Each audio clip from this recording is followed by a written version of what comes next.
I will request everyone to be on mute. Thank you. Yes.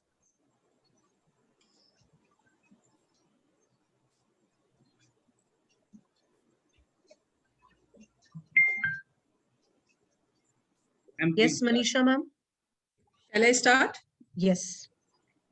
Okay. A very good morning to all present here. The goal of early childhood education should be to activate the child's own natural desire to learn and to provide a safe and nurturing environment, while also promoting the physical, social, emotional, and intellectual growth of young children. So today we are honored to have Mrs. Insiyah Rahim with us, who is an eminent edupreneur, trainer, and parent coach. She has completed her child care center management from USA and masters in management also from US. She is the director at Toddlers Nursery, which is a 38-year-old award-winning legacy chain of preschools.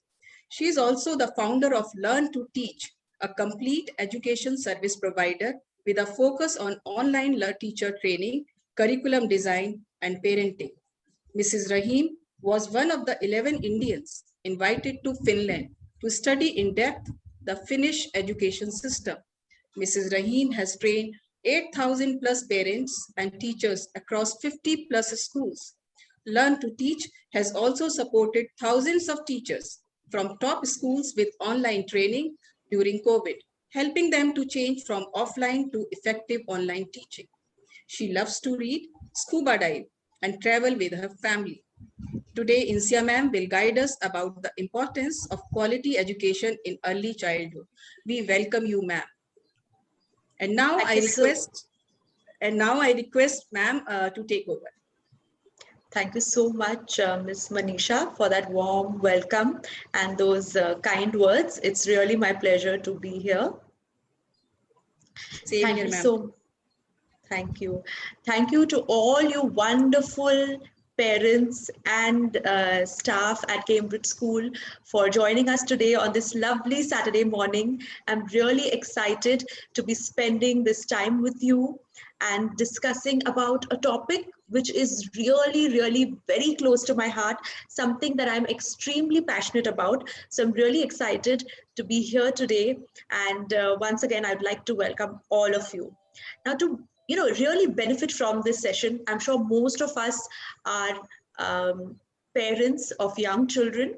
Since you're listening to this session on early years, you might have a child that is somewhere in the range of 2, 3, 4, maybe 6 years. And so to really benefit from today's session and learn and increase our knowledge about early years, I want this session to be really very interactive. So please, parents and even teachers at Cambridge School, please indulge me. I might ask you 2 or 3 questions through this session. And when I do ask you those questions, please type in your answers in the live chat. If you're listening in on Facebook, then please put in your answers on the live chat. All right. So I want to start by sharing a little secret with you. You've heard Ms. Manisha give my wonderful introduction, and she's told you about, the various roles I play in my professional life. She's told you I'm the founder of Learn to Teach. I'm a director at a preschool. She's told you about me being a parent coach and an edupreneur. But what's most important out of all these roles, the most challenging job till date that I take on is of being a parent, of being a mother to 2 wonderful children, my daughter Alia, who's 9, and my son Rehan, who is 6.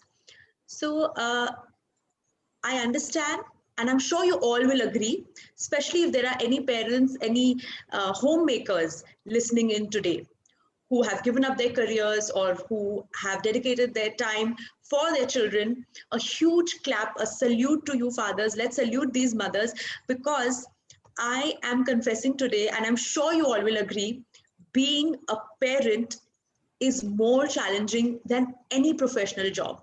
For my career, I spent 12 plus 4 plus 2, almost 18 years studying and preparing myself to take on that job, to take on those roles.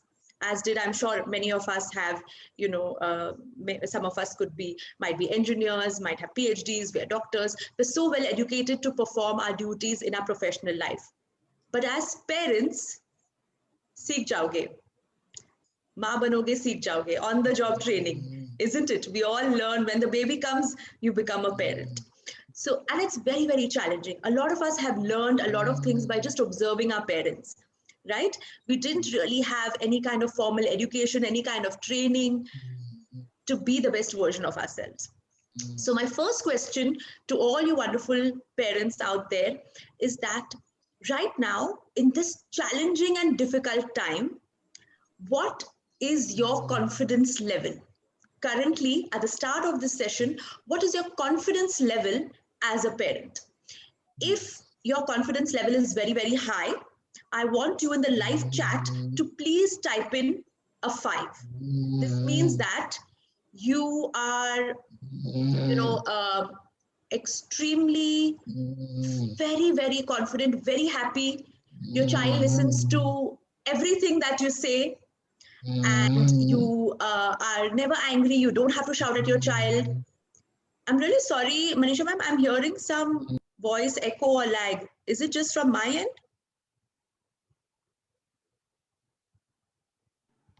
Now it will not come. Somebody's mic was on.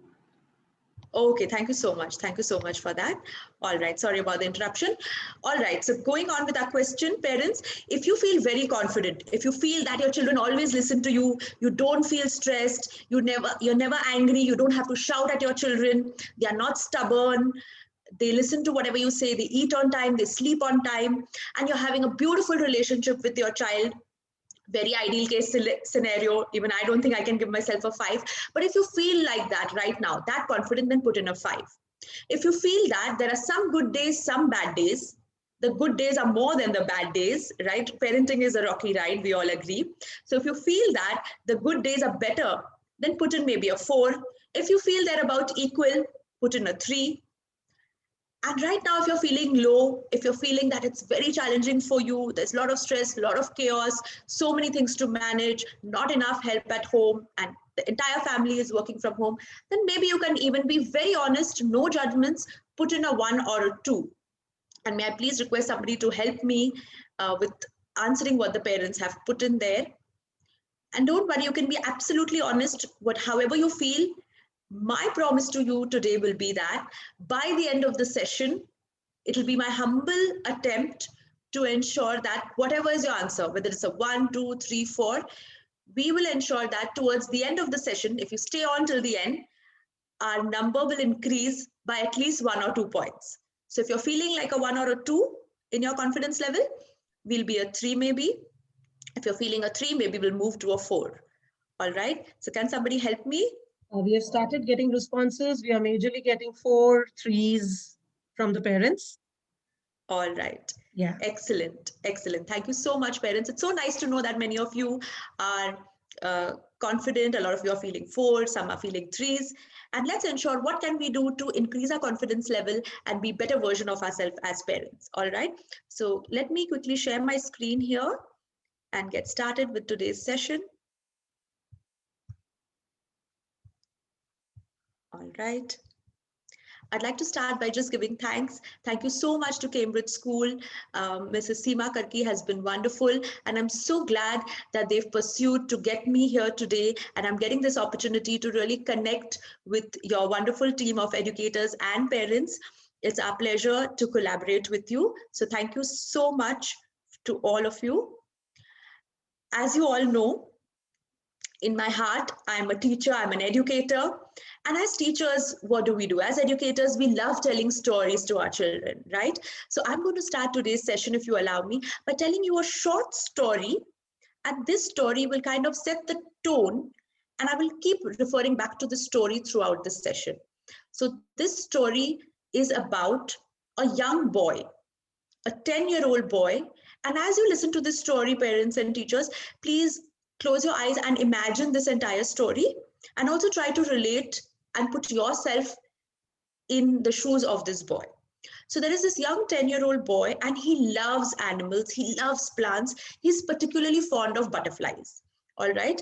And as he is walking in the park, he sees that under this leaf, there is a pupa. I'm sure all of you know about the butterfly life cycle, right? So once upon a time, there was a juicy caterpillar that ate a lot of leaves, became nice, fat, juicy, and then converted itself into this pupa. And now inside this pupa, a butterfly has formed, and this butterfly is ready to take its first flight. So what is this boy doing? This boy is very, very carefully peeling off the outer covering, the shell. He wants to help this butterfly to be able to fly very high, to be able to come out. So he is very, very particular. He makes sure that when he is peeling the shell, he doesn't touch the butterfly. He does not want to harm this butterfly. So extremely patiently, extremely carefully, he puts in a lot of effort. He takes a lot of time to help, and he removes the shell. And then when the entire shell is out, he has not touched, he has not damaged the butterfly. But this butterfly now, when it's supposed to take its first flight, the butterfly, any guesses? Do you know what happens to this butterfly? It falls down onto the ground and collapses. It is not able to fly.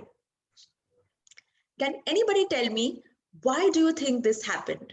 I just want anybody to answer, maybe one or two answers also. It could be live, it could be any of the teachers from the group could answer.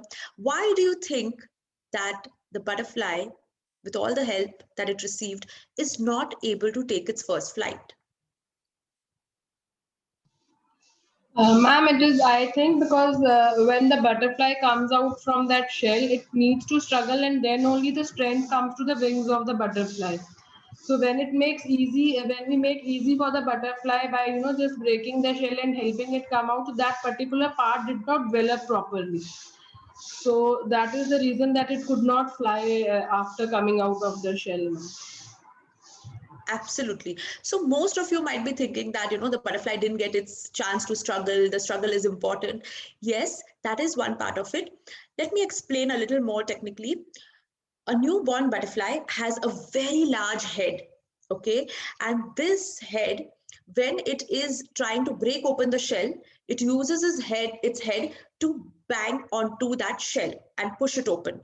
While it is doing that, the head gets compressed, gets smaller in size, and becomes the ideal size, which will allow the dynamics of its body should allow the butterfly to fly. This butterfly did not get to do that. So the head was too large, and later, even though it was trying to fly, it could not. Its body shape didn't allow. Secondly, as you rightly said, ma'am, the wings also push the shell open and put in a lot of strength, put in a lot of effort, and that is how the wings become strong and ready for flight. In the butterfly's case, both these things were not possible. So now put yourself in the shoes of this boy.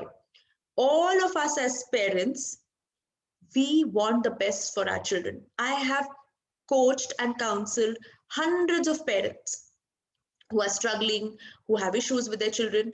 But till date, I have not met a single parent who does not want the best for their child or who is intentionally trying to harm their child. Every parent has the right intention. Once you are a parent, the child is a part of you and you want the best for your child, right? Same way this boy wanted the best for the butterfly, but unknowingly landed up harming the butterfly.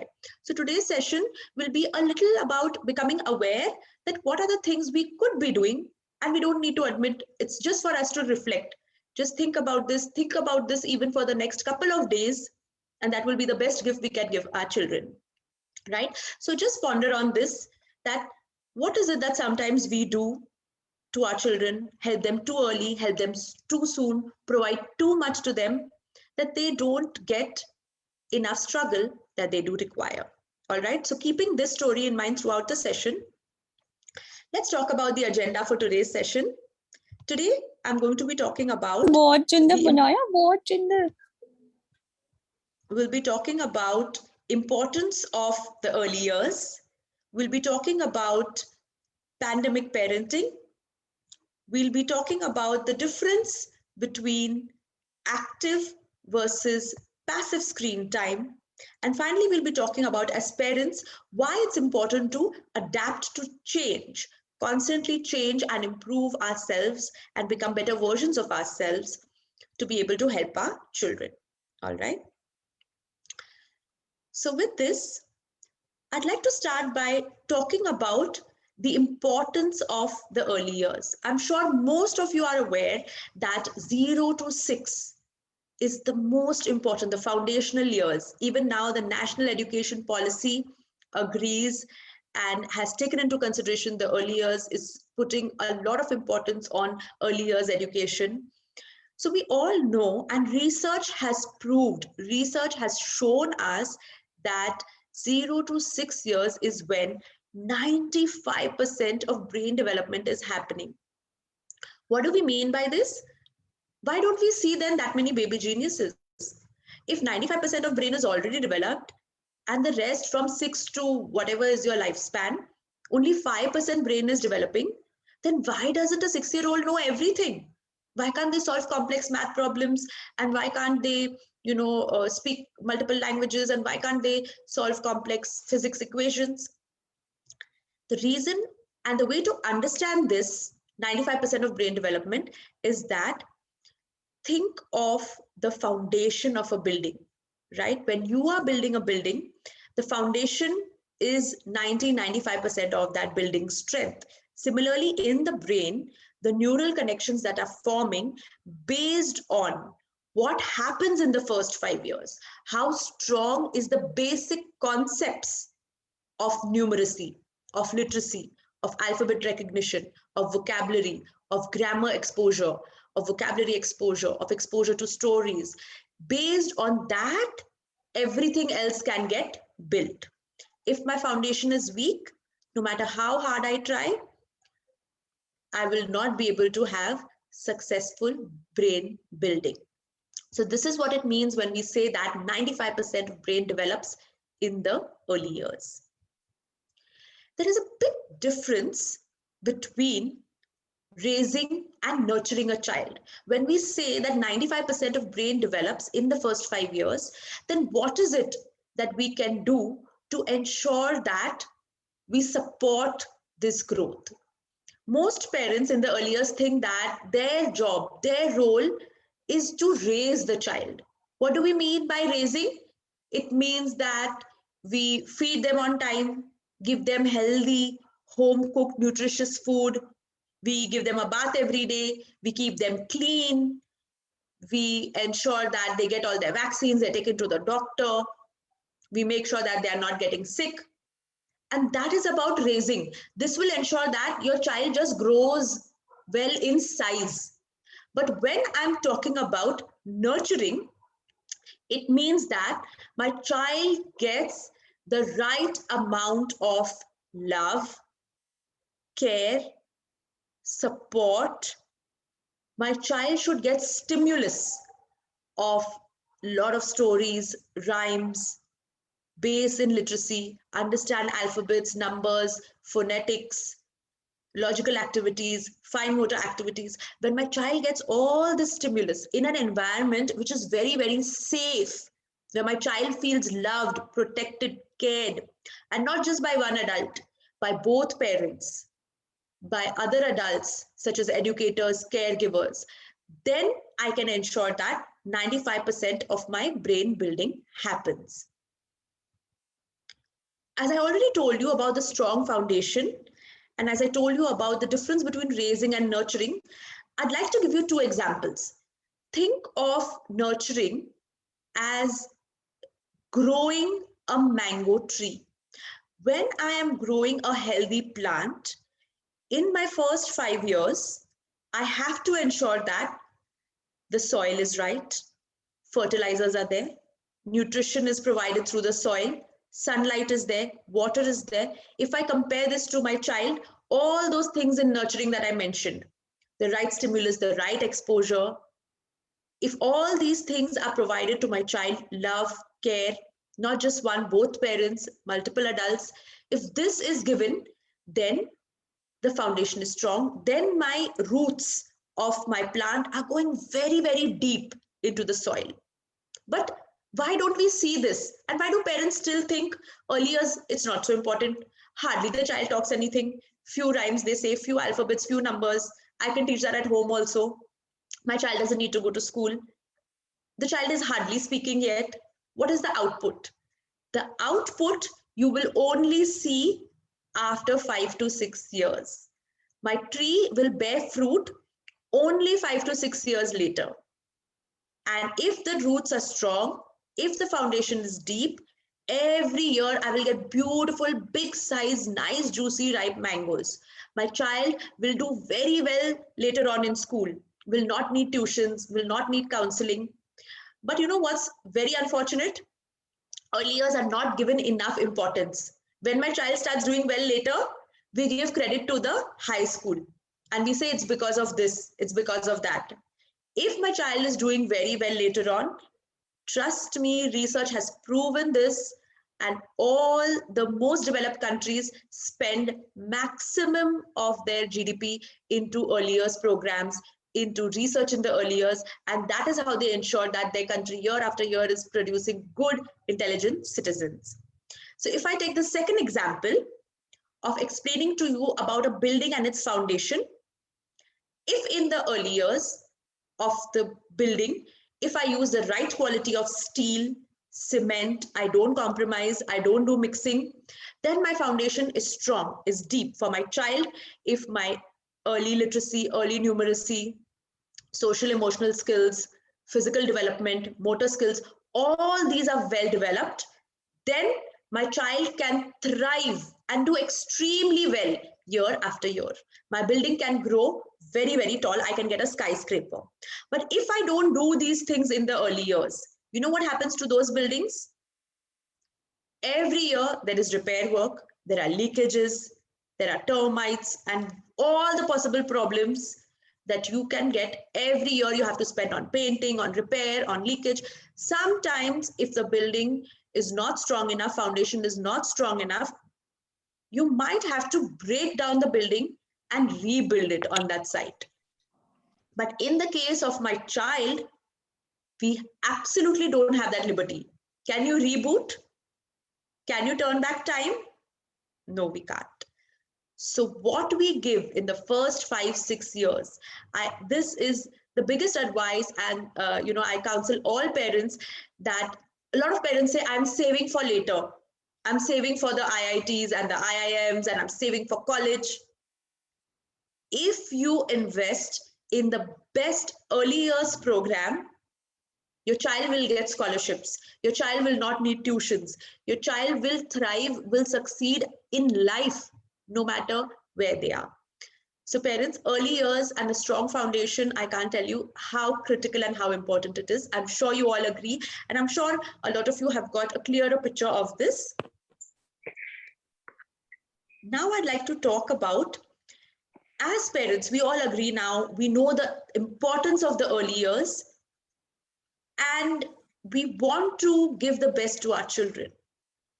But currently, in these times, do you agree that pandemic parenting or parenting in these early years is really, really stressful, is really difficult, because we are all working from home. Everybody is at home. So not just working from home, there's so much of homework also. We have reduced our helpers at home. We have reduced the number of staff that comes, because you don't want to, you want to maintain social distancing. You want to reduce the contact, right? So you're not just working from home, but you're doing a lot of homework also. On top of that, you are now equal partners in the school and homework. A lot of things that got taken care of in school, now you have to be there and supervise the children. You have to become the second teacher. There's so much of stress, so much of chaos. People are getting anxiety, BP, and whatnot. So when it's so difficult in this current pandemic time, what is it? What are some simple things that we can do to ensure that we make it much easier for us as well as our children and families? Would you like to know? Can somebody tell me if I'm very audible and the pace is going fine and I should just continue? Yes, ma'am. Fine. Okay. You're audible, great. ma'am. Yes. Great. And the pace is fine, right? I can continue at this pace. You don't want me to go faster or slower? No, it's fine. All right. Thank you so much for that. So parents, in order to help become better version of ourselves and in order to overcome this phase of this pandemic that we are in, even as parents, I want to talk about 3 major parenting styles. You all will agree that no 2 parents are the same, right? No 2 parents can be identical. Just like how we each have our individual thumbprints, every parent is different. And the combination, no 2 couples are the same, right? The combination of that parent couple, mother and father, is not same as any other couple. But if we broadly categorize, there are 3 main and basic parenting styles. So before I give you little solutions to become better parents and become better educators, facilitators, because we as parents in the early years, we are in equal partnership with teachers, with institutes, with educators, because we are the first teachers, right? Home is the first school and school is the second home. So we have to understand what is our parenting style and how can we become or try to strive to be the best style, which is the most beneficial for our children. So I'm broadly going to talk about these 3 styles. You don't need to type in the chat, or you don't need to admit to me, or you don't need to tell me or anybody else which one you are. You may not be any one. You may be a combination. You may be 60% one style and 40% the other, 70% one and 30% the other, or you may be a combination of all 3 styles depending on the situation and time. It's for you to think and reflect and see that which style do you want to be the most, and as time moves ahead, do I gradually want to move from one style to another? So I will talk about what each of these 3 styles, and I'll also tell you sometimes what we don't realize. If you remember the butterfly story, sometimes we don't realize our actions, our words, how it affects our child and their growth, their academic performance, their performance in life, their happiness. So you will also understand that what is the child's reaction and perspective of your style. The child may not be able to communicate to you, but through research, we know how that child experiences, how that child feels, and what happens to my child in the future. So the first parenting style, as you can see the picture on the left, any guesses? Anyone would like to guess? What is the name of this parenting style? Helicopter parenting. Absolutely right. Give yourself a pat on the back, ma'am. The first style is helicopter parenting. And what is helicopter parenting? It is those kind of parents that are very, very closely monitoring and observing the child, like a helicopter. You know how the helicopter, like think of it like a bee, right? A madhumakhi, a bee that is buzzing around the flower all the time. So what do these parents do?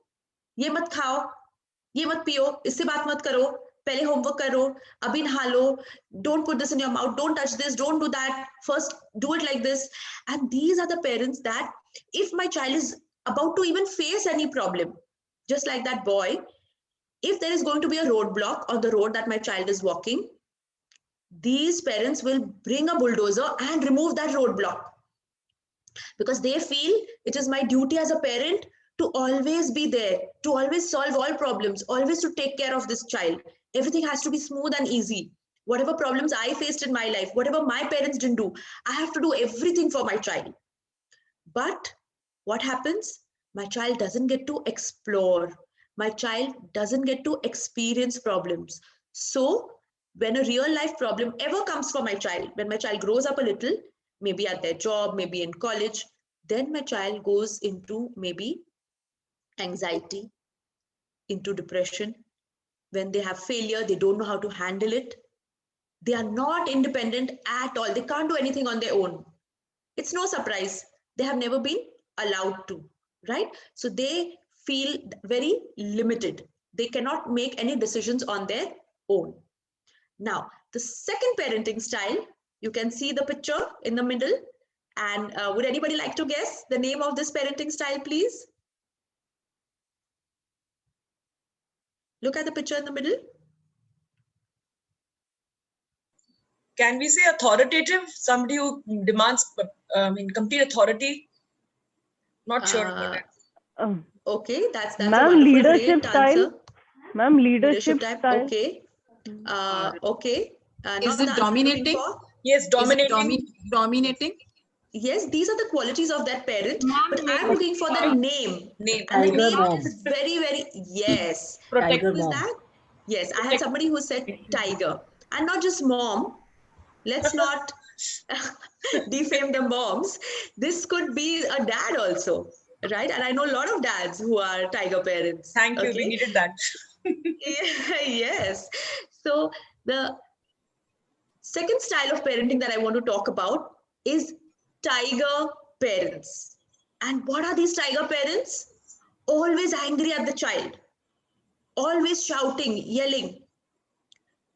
99% तो चलेगा ही नहीं. I want 100%. I want gold medal in not just school but extracurriculars also. अच्छा, आपकी बेटी, she got 98 in maths. Oh, you know what? My son got 99.99, and in science he got 100%. In English also 99.9. Gold medalist #1 in the university. Yes. Because that poor child has no time for anything, no friends, no nothing. There is one tiger or maybe two tigers always hounding that poor child. Study, even extracurricular classes are decided. Usme bhi first class lana hai. And constantly that child, yes, puts in a lot of hard work, but that child is always scared and cannot handle any failures, does not really respect the parent. Obviously, if I have a tiger always sitting on my head, how will I feel? I'll be like this, bhigi billi.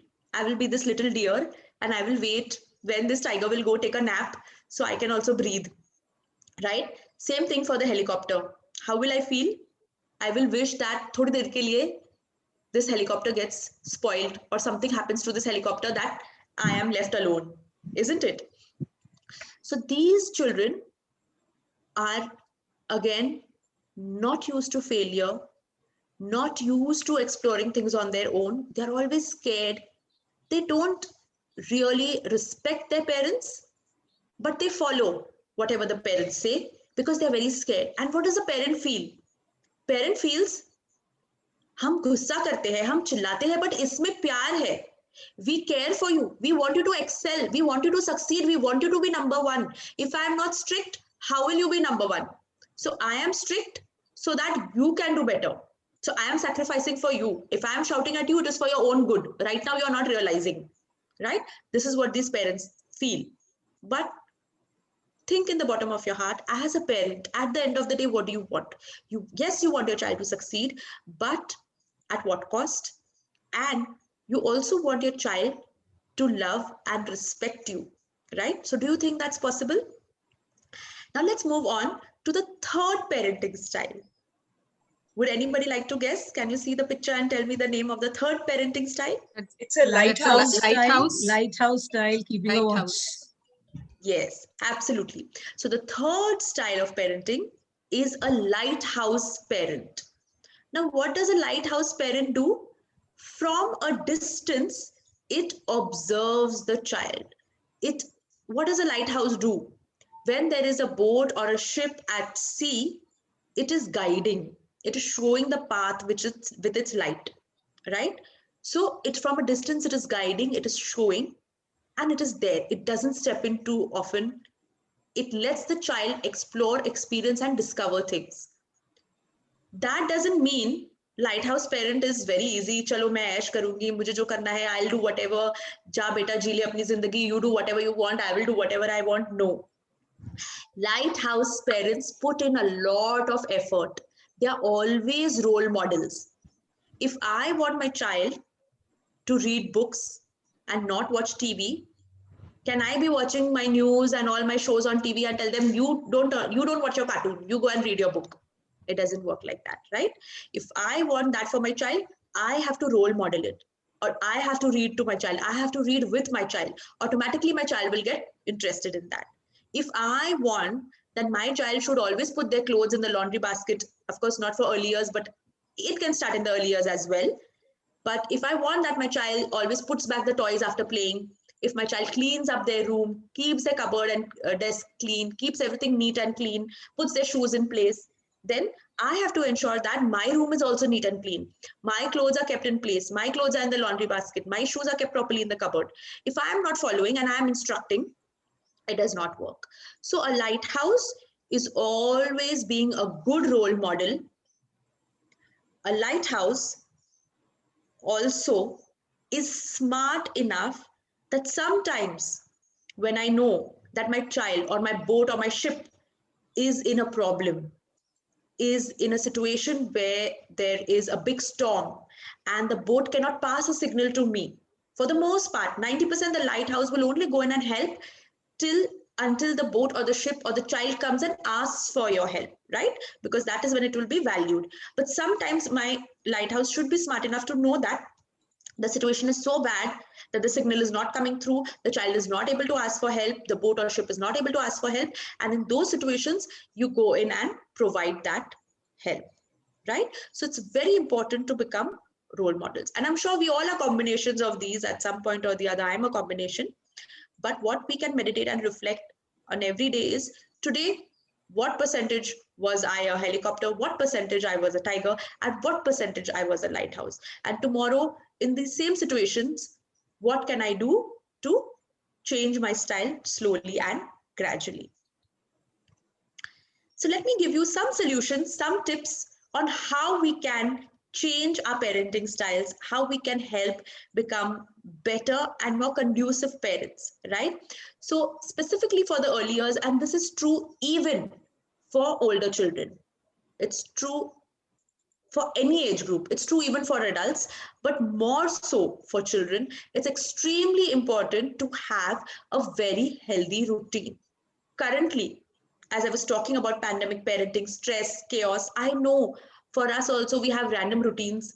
8 o'clock, 9 o'clock भी message आता है, call आता है, senior का ये submit करो, ये email लिखो, ये submit this thing, submit that document, and then we are back to work. So because of these crazy routines, we are eating dinner late sometimes, we are sleeping very late, we are sleeping late, so children are sleeping late, getting up late, right? We used to wake up early, have a bath, finish our breakfast, get ready. Everybody was out of the house. Now we wake up and a lot of times in your pajamas, turn on your computer, nobody can see bottom half, top half is maybe looking fresh, but maybe you have not even showered and you are in front of your screens. Same thing goes for children also, right? In their PJs, sometimes they are just waking up and attending their school.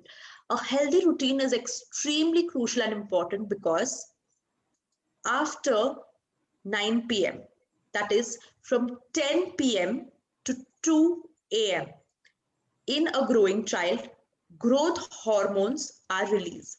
Research and science has proved that growth hormones are released between 10 p.m. to 2 a.m. So if my child doesn't have a good fixed routine, if my child is not already in bed by 9 p.m., so the growth hormones get released only if my child is in a deep sleep at 10 p.m. To be in a deep sleep at 10 p.m., I should have already gone to sleep by 9, right? Sleep by 10 means not enter the bedroom at 10. It means be in bed by 9 so that you can be in a deep sleep. If you sleep too late, growth hormones are not released. What are the effects of this?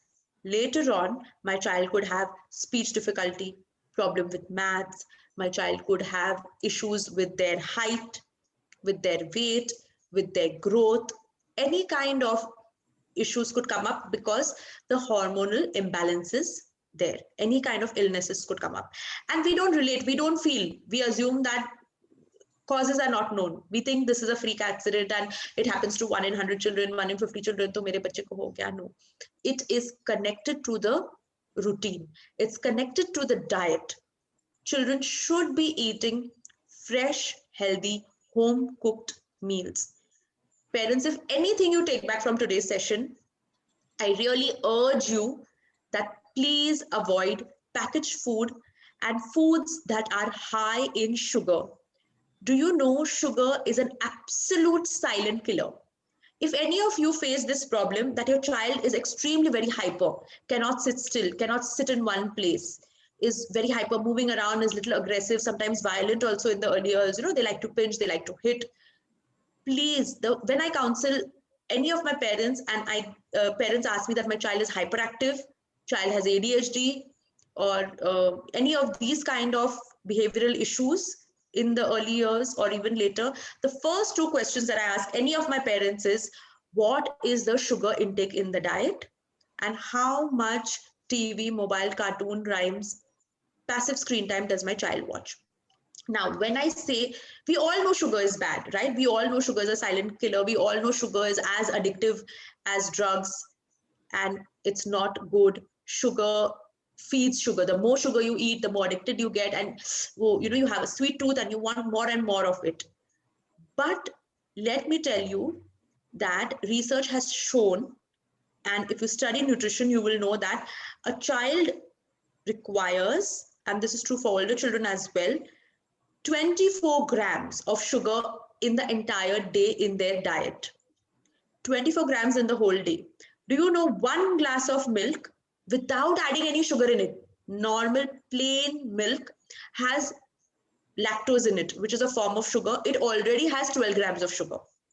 Now, when we add these packaged items, like, please don't quote me, but when you add these packages like Bonvita and Horlicks and Nangro and whatever these products are 70% sugar.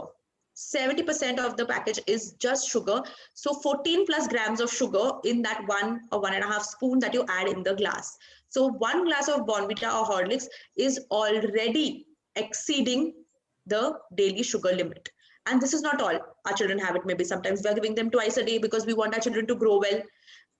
Understand labels, because these packages are telling us that it's got so much iron percentage, it's induced with multivitamins, it's got protein, whatever my child needs for its growth, it boosts the brain and whatnot. I'm very sorry, but these are marketing gimmicks and these are silent killers, because so much of sugar is being induced in the child. If initially I'm having one, and sugar is addictive. Studies have shown sugar is as addictive as any other drug. Sugar was actually cultivated initially in the earlier years as a drug. And when my child gets addicted to sugar, so then instead of 1 glass, I feel like having 2 glasses, I feel like having 3 glasses. Same goes for chocos, same goes for all these biscuits, same goes for those chocolate milk ready-made that you get, has 24 grams of sugar, right? So in 1 glass, I'm giving the entire amount for the day, but that is not it. Then I'm giving more and more, then little bit of chocolate also, sometimes little bit of other sweets, little bit of biscuits. So you can imagine how much sugar my child is getting, how hyper. Then my child can get dental problems, then my child can get obesity, then my child can get diabetes, and so many other illnesses and effects of this sugar. So if you want your child to be calm, relaxed, healthy, by healthy I mean not just big in size, but strong, then please parents, it's important to feed them green leafy vegetables, fruits, and absolutely reduce artificial sugar, reduce packaged food as much as possible, and you will see that the brain development will automatically increase by doing this. All right, so please, if anything you take from this, then stay away from sugar for your child. How many of you feel that your children don't listen to you?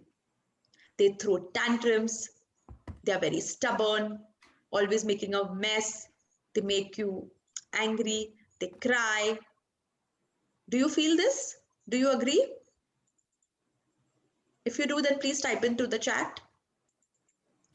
If you feel that your children don't listen to you, they're quite stubborn, they throw tantrums at times, they're always making a mess, it's very difficult, then please put in a yes. Can somebody help me as to what the parents are typing in? They are agreeing, yes. Yes, you agree? All right. So let me help you. The solution is very simple. when my husband and I started doing a lot of research, we also faced this. You know, sometimes when our children wouldn't listen, when they would be stubborn, we realized that we did a lot and lot of research. And you know what we realized? The answer is really, really very simple. It is as simple as just including one word in your dictionary. The answer is not complicated. The answer lies in the words that we use with our children and how we speak to our children. Okay, so the answer is in using the word yes. So together, I want all of you to repeat after me 3 times. Let's practice saying yes. Yes. Yes. Yes. Yes. Yes. Yes. Yes. Yes. So now I'm telling you, the next time, whatever your child asks you, okay, sometimes what me and my husband do is we have yes days. And in those yes days, we can't say no. We only say yes. What happens? Do our children try to take advantage? Mama, let's get a dog. Mama, let's buy all the Legos in the toy store. Do they do that?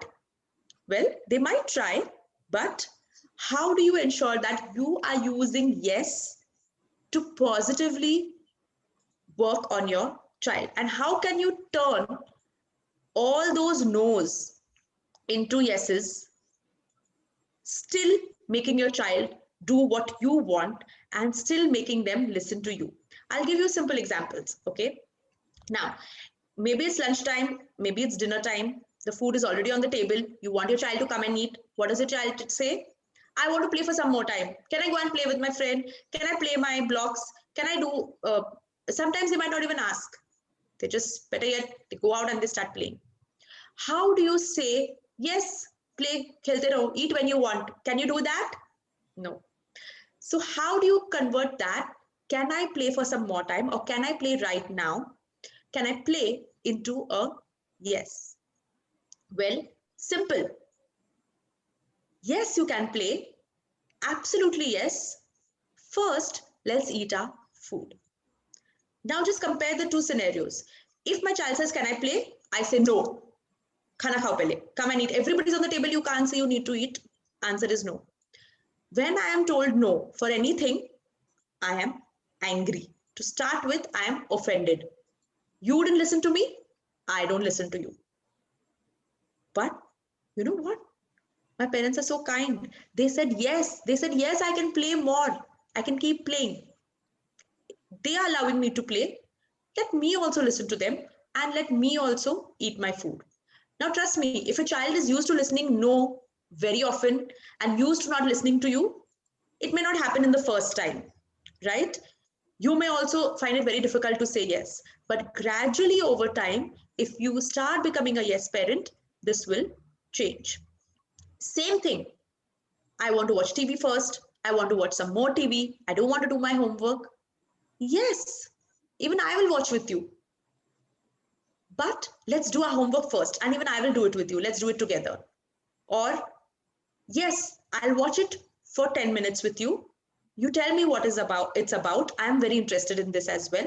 But after that, promise me we'll do our homework. As simple as that, right? Play with your mobile. I want to play some mobile game. Below 2 years, 0. Absolutely 0 screen time is what is advised. Above 2 years, this kind of passive screen time, just playing games and watching videos on mobile, should be limited to 15 to 20 minutes at max, right? So now how do you change this? First, let's do 60 to 90 minutes of exercises. Children in 3 to 6 years need 60 to 90 minutes of hardcore physical exercise, continuously playing. Continuous exercise like climbing up and down the staircase, climbing on a slide, playing on any play equipment, running up and down the staircase, hardcore, like the way you work out in the gym, that much of activity, that much of running around a child needs. So if my child is doing that for 60 to 90 minutes, maybe I can allow them for 10 minutes, right? So this is a simple way in which we can get our children to listen to us. Parents, don't worry. Like I said, we are partners together. Towards the end of the session, if you do have questions, I would love to answer you. I'll also share my email ID and I'd love to help you. Even we can solve them together. Now, the last part of our session we come to today, where a lot of us parents in the early years feel that it's okay to skip preschool. It's okay to skip early years education. We can directly enroll our children in first grade or directly into the next class, because right now classes are online. It doesn't make sense. It's not worth it. I have to do half the work and there's too much of screen time.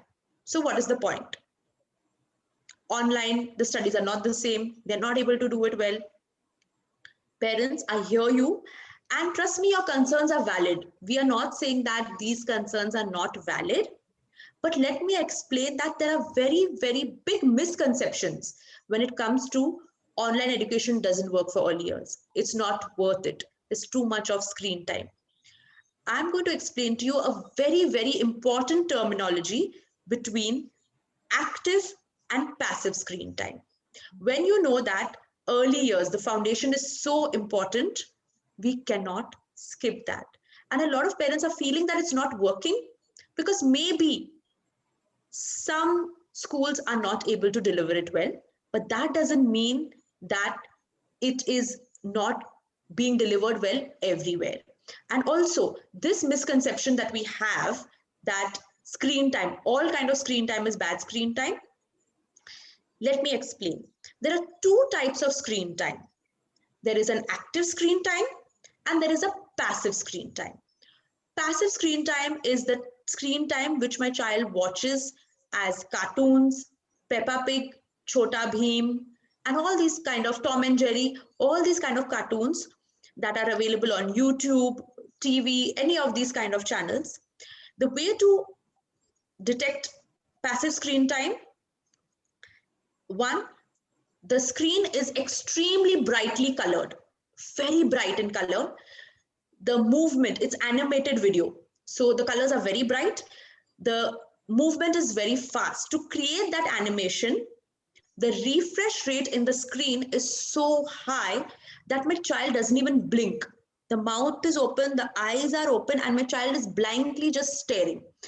Imagine that when my child is watching this, you know what is happening inside the brain and the eyes. Imagine a reel that is spinning very, very fast. Imagine a spinner inside my child's head. My child is watching. Initially, it starts with 5 minutes, 10 minutes. Then when you turn it off, when you switch it off, what happens? My child gets absolutely imbalanced, because to watch that animation, inside my child's head, what you can't see is that the reel is spinning. Okay, the balance is going at that rate. The coordination between the eye and the brain is like this. Now it's suddenly stopped. So what happens? I'm imbalanced. I become angry. I become aggressive. I want to run around the room. I throw a tantrum, keep it on still, right? Because imagine that when you go to a gym and you work out, your heart rate increases, then you have a cool down. If you just suddenly stop working out, you work out, and you suddenly stop, that could put pressure on your heart, right? Similarly, you're putting pressure and strain on my child's eyes and brain. WHO recommends 0. Nature has not made humans to watch so much passive screen time. So this is very harmful for the eyes, for the brain, for the development, for the growth. WHO recommends 0 screen time for children below 2 years, and above 2 years, they recommend a minimal screen time, which is maybe 10 to 15 minutes, or avoid it as much as possible. Now, what is active screen time? Active screen time, parents, is as good as real-time interaction. So that can be right now, what we are experiencing, that is active screen time. I'm talking, you're typing in the chat, you're responding, you're putting in comments, you're thinking, you're responding. It is real time. The screen is not that brightly colored. The screen, there's no that much of movement. Whatever movement is there, it is in real time. You have to think, you have to respond, and you have to act. So this is active screen time. It's extremely positive and has very minimal effects on the child's eyes. If at all it has any effects also, you can still reverse those by doing simple eye exercises. If we have time towards the end, I will share these eye exercises with you as well. So parents, now that you know how important early years education is, now that you know the difference between active and passive screen time, I really humbly request you, if you have any friends and relatives also who are confused about early years education, who are confused and don't understand the concept of active versus passive screen time. The online learning, what they have is all active, engaging screen time. So if we skip out on this, 1 year that we skip is skipping out on 40% of brain building, 40% of the foundation. And a lot of parents feel, ठीक है, अभी situation ही ऐसा है, it's a difficult time, let them skip, it doesn't matter. Later on, when physical starts, I'll put them in extra tuitions, I'll put them in a crash course. But trust me, parents, it does not work like that. Later on, putting crash courses is like crashing your child's childhood, is like crushing them with the pressure and stress. What had to be done in 1 year, you're trying to do in a couple of months. So please, I really humbly request that do not give up on early years education. It's extremely important for brain building. As we come to the end of the session, thank you so much once again, parents and teachers. I'd like to share with you that this is my email ID. I hope you can view it clearly. There you go, insiyah@toddlersnursery.org. So feel free to email me if you have any queries regarding your child's behavioral issues, or you can get in touch with any of the school members, and they can, I can, through them, I can answer. If you have any issues related to your child's behavioral issues, learning issues, have to help. You can also, follow me on any of the social media handles, Facebook, Instagram, or LinkedIn, and I'll be more than happy. I do post a lot of parenting tips. So I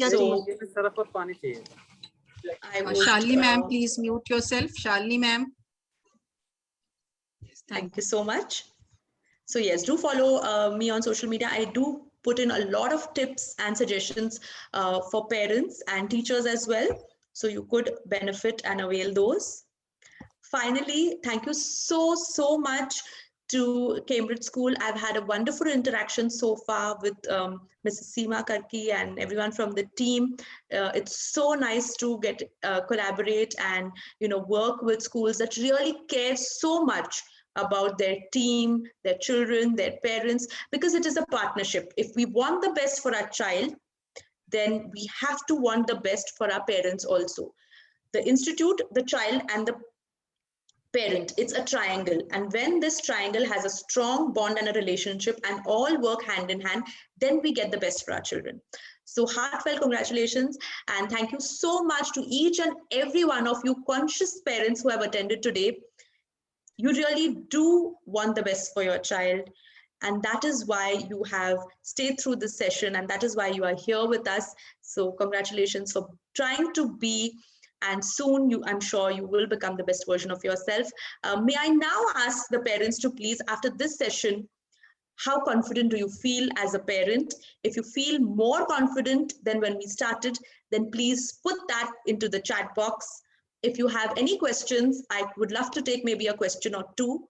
If time permits, Meenakshi ma'am or whoever is monitoring can let me know, and I would love to take in any questions that you might have. Yes, Meenakshi ma'am. Yeah, the Facebook questions will come in 1 or 2 minutes. I think teachers can ask their questions from here now. Absolutely. Yeah. Sure, ma'am. Okay, so ma'am, yes. So ma'am, as we know that, in this pandemic, parents are staying at home and most of the work they are doing from home, but we really can't deny that that they are overburdened with their work also. So now the time which the child needs, it is also divided. So when they are busy, so it's easy to give them gadgets so that they are, involved in a way or so. So how we can minimize that? Because this is also impacting the child. Absolutely. Thank you so much, Ms. Khushbu. That's a wonderful question and very appropriate, very apt for the time that, yes, it is very difficult. But try to understand this, okay? Think of a couple of years back. At least in my childhood, even those times our parents were very busy. There were many times that they were working from home. Right now, why do we give the gadget?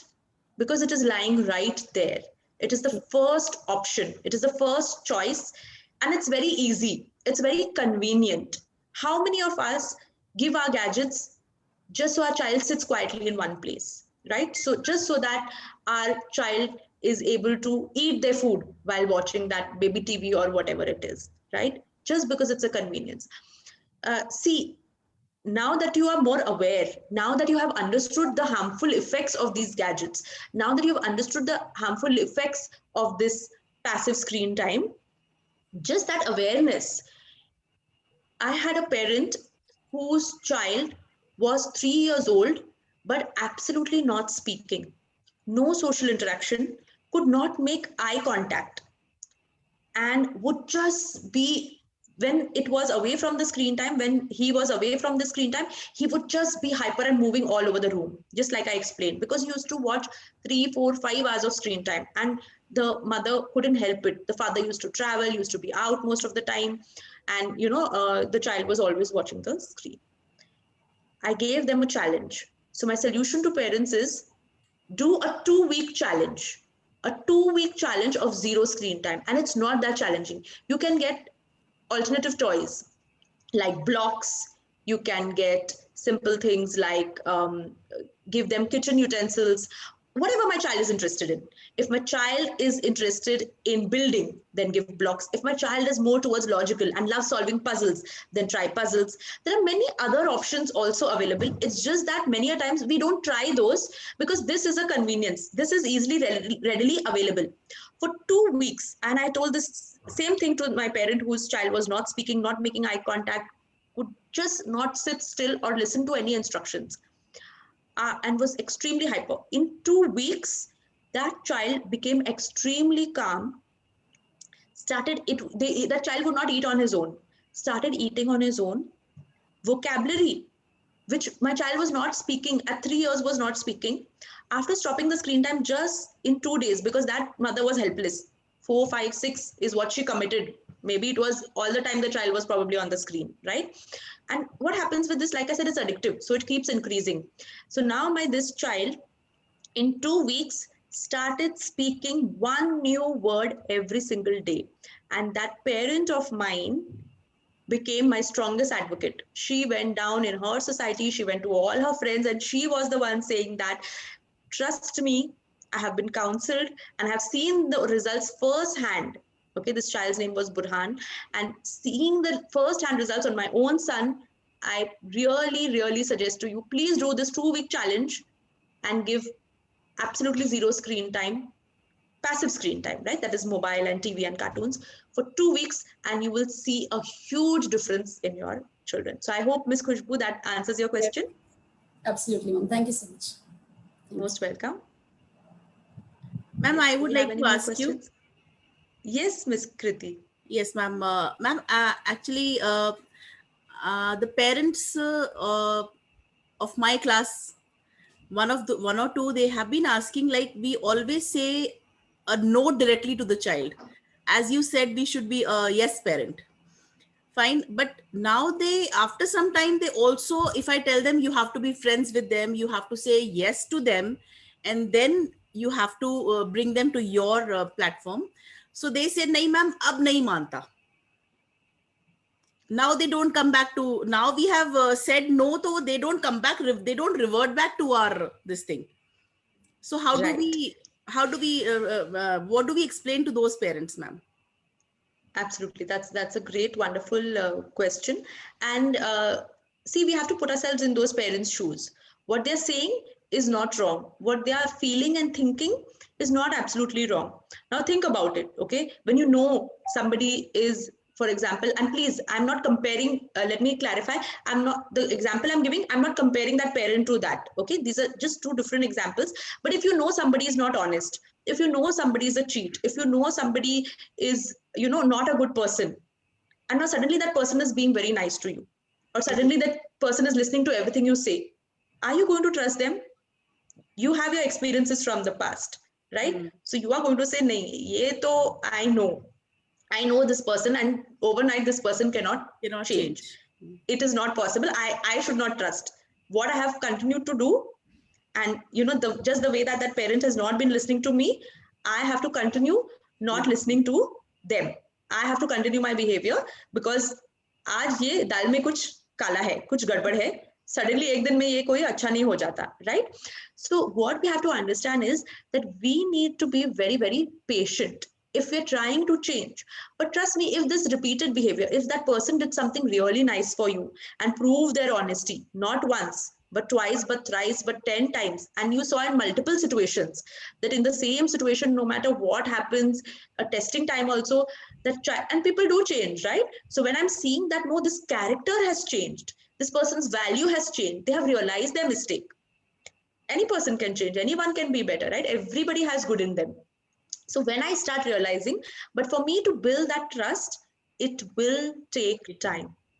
It will not happen overnight. I cannot tell you 3 days, 4 days, 5 days, 2 weeks. No, it will take months. Maybe it will even take a year, depending on the relationship, depending on the situation. But on average, if you work hard at anything to change a particular habit, I have done a lot of research and study as a coach, 21 days, 3 weeks is the key. Consistently, day in, day out, if you keep trying for something honestly and you do it, 21 days is when you get results. So you have to keep trying minimum 21 days. And then of course, depending on your situation, keep trying more and more, and you have to be patient. It takes time. Parenting is a lifelong journey, right? So I hope that answers Thank you so much. your question. I'll request ma'am to, Insiyah ma'am, please stop sharing the screen. That will make this thing. Oh, yes, Yeah. absolutely. Thank you. Let me do that. That's a great suggestion. Yes. Parents will be able to see. Yes, Thank you. Insiyah ma'am, there is a No, question. I have a question. Okay. Who has a question? Ma'am Richa. Richa. So good morning, Miss Insiyah. So ma'am, I'm a class teacher and I want to know that as a class teacher, how can I help and support my parents, the parents of my students on regular basis? How can I help them or support them as a class teacher or inspire them? That's a great question, Richa. First of all, good afternoon to you. And yes, like I said, there is a strong partnership that we have to form with our parents. And now it will depend on what is it that you want to support them with, right? So first of all, as a teacher, you need to be very, very observant that is my child's behavior changing? What is it that specifically that parent needs help with, increasing the focus of the child, or my child needs help with writing, or specifically with reading or with math, or my child has some behavioral issues that I need help with. So first of all, as a teacher, I need to completely understand the background. What is my issue with my child? What support I want to give my parent? If I know my child is hyper, I need to go in, like I said, and find out, is my child having too much of sugar? Is my child having too much of passive screen time, right? So I have to investigate. I have to invest some time and energy by trying to figure out that what is it that I can help to do better for my particular child and parent, and then work with them in partnership. And then do constant follow-up also. I have to check with my parent. If you tried this, ma'am, did it work? Was there improvement? Give them motivation, give them assurance that yes, it will happen, ma'am, but it will take some time, and I'm there to support you. Again, if you have an issue, you come to me, I will give you a solution. And maybe, so what I do is, and this offer goes for all your teachers as well as parents, whoever's listening in today, every Mondays and Wednesdays, I dedicatedly keep in my busy schedule 11 a.m. to 1 p.m. Mondays and Wednesdays, 11 a.m. to 1 p.m. You can decide according to your schedule of, for your parents. I keep this absolutely free counseling time. This is my way of giving back also to the society. So you have seen my email ID there as well. Anyone can just email me to set up a Zoom meeting for personal one-on-one counseling, anything related to children. Anything, any kind of issues. It's your own personal children, it's the children in your class. As a parent, if you have behavioral issues, academic issues, all you need to do is write an email to me. We set up a Zoom meeting, and I love helping, supporting parents. So that is something that I do. Maybe that is something that, you might want to do as well, Richa, and that might help you. Thank you so much. Thank you. Thank you, ma'am. Most welcome. Ma'am, there is a question from Miss Anju Singh, who is a parent, that my 2-year-old child only eats his food when there is mobile. Without phone, he refuses to have food. What to do? Okay, that's a very, very, very big, serious, deep problem, and I can understand that. And that is a very relevant problem for a lot of parents. So I would love to take that today. See, what happens is now, I told you earlier, children thrive on routines. They absolutely love routines. So my child has got into this routine. Why did that mobile get introduced? Right? When you are trying to feed a baby, sometimes it is messy, it is difficult. The child may not like something. For any new food, for that taste bud to develop, right? How come we love our dal chawal roti sabzi? But if you go and ask Americans or you go and ask Chinese, every day will you eat dal chawal roti sabzi? They will say no. Only sometimes I'll go to Indian restaurant. Similarly for us, every day would you want to eat their food? No, you can't digest it, right? We like maa ke haath ka and apna ghar ka, dal chawal roti sabzi and whatever you are used to eating, because that is soul food, that is satisfying to us. So anything new that is introduced, now for a baby everything is new, right? Any new fruit, any new vegetable that is introduced, the child has to try it at least 8 times for the taste to develop, which is why a lot of children sometimes spit out. They don't like whatever you have eaten when your child was in your tummy. Generally those things they take on easily, and new foods they don't like. So what do we do as parents? It's important to understand how that mobile came in the picture, right? So what did we do? We said this is becoming messy, child doesn't eat the quantity that we want. First of all, we should do research and understand what is the appropriate quantity for a 2-year-old. Not 2 chapatis, not this much sabzi, right? There are measures given. I can share that with you later. But if I'm giving the right portion and quantity, and we should know that how much time my child should take. And in between, if there's no junk and snacks given, and the meals are given at the right time, my child will eat. But initially, what did I do? I gave that mobile so that my child is engrossed and staring at the mobile, and my child doesn't even realize how much and what they're eating. Quickly, I can feed, mera kaam easy ho jata hai. Especially earlier, prior to lockdown, if I had to go to a restaurant and enjoy a nice meal with my family or go for some, friends event, so I used to put the mobile, fatafat feed my child, mera duty khatam, now I can enjoy the party, I can enjoy the wedding, I can enjoy. So generally, this is how these things begin, right? If not you, some other family member started this. And now my child, this routine, this has fixed. My child has learned this. Food means I have to stare at the screen and somebody has to feed me. And then I also tend to overeat in that. Because if I'm normally eating, my stomach sends a signal to my brain that I'm full. Here my brain doesn't take any signal. It is so busy engrossed in this fast movement on the screen that I don't know how much I'm eating. But nevertheless, ma'am, I'm so glad and congratulations to you to ask me this question. At least you have realized the problem. Maximum parents don't even realize that this is an issue. They feel, "Arey, ye to bahut achhi baat hai.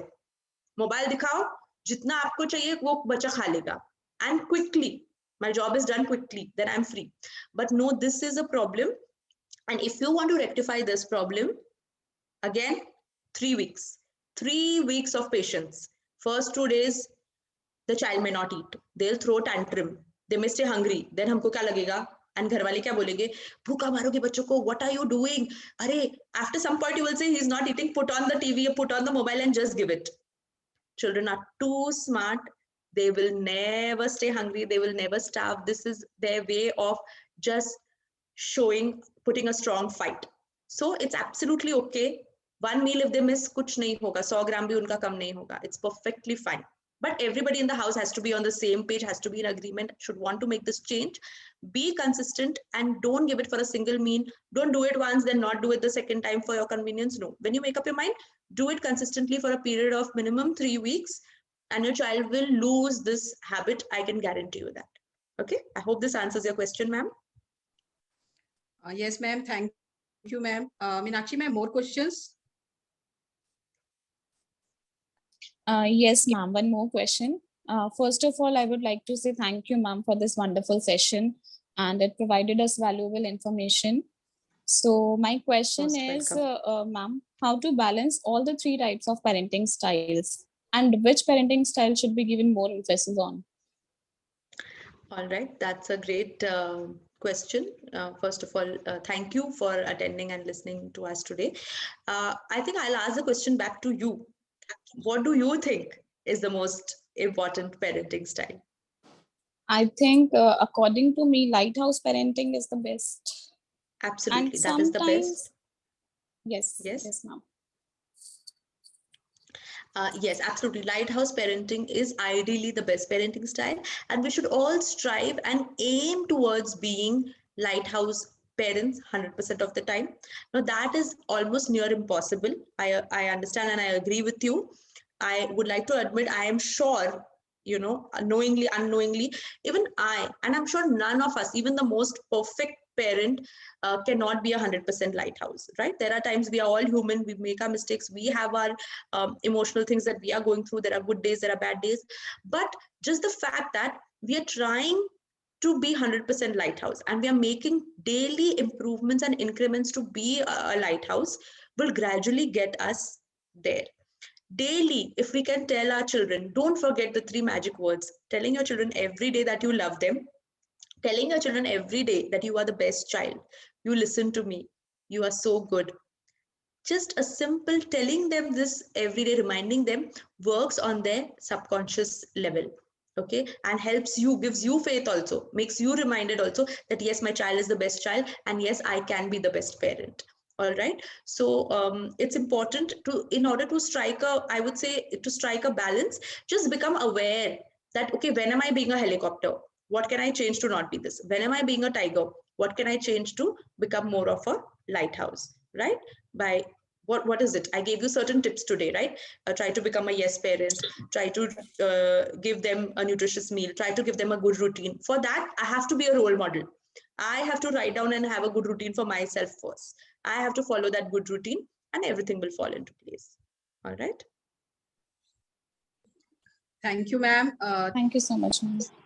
Most welcome. So I think, ma'am, it was really indeed a beautiful session today. And ma'am, you have really made it clear today that the greatest sign of success for a teacher and even for a parent is to be able to say that the children are now working as if I did not exist. And the purpose of education is to replace an empty mind with an open one. So wonderful session, ma'am. Thank you so much. And on behalf of Cambridge School, Noida, I would like to thank you, ma'am, for this very interactive and informative, enriching session. I would also like to thank our audience, parents, and staff members for joining us today. Stay healthy and safe, and have a good day. Thank you, ma'am. Thank you so much. It's absolutely been my pleasure. Thank you so much for everything. Thank you for giving me this opportunity. Thank you to Cambridge School and all the parents. May you have a wonderful rest of the Sunday. Keep thinking, keep reflecting, and let's all keep trying to be the best version of ourselves that we can, only for our children. Thank you.